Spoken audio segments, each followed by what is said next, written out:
Астанада Кыргызстандын, Россиянын жана Тажикстандын президенттеринин жолугушуусу өттү.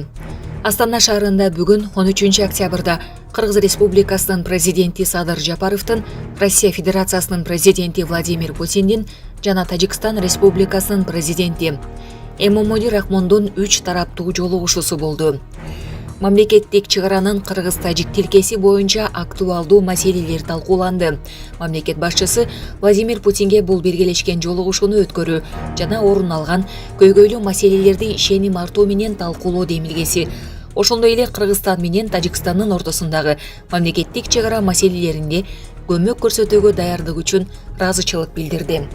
Садыр Жапаров кыргыз-тажик мамлекеттик чыгарасында түзүлгөн кырдаалга кеңири токтолду.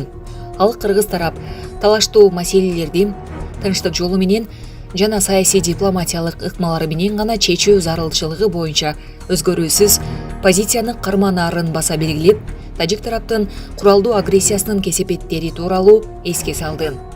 Президент Садыр Жапаров ошондой эле Кыргызстан кыргыз-тажик мамлекеттик чыгара сызыгын эки тарапка тең пайдалуу болгудай кылып, тез арада калыптандырууга ынтызар экенин, бул туруктуулуктун жана ынак коңшулуктун кепили боло тургандыгын белгиледи.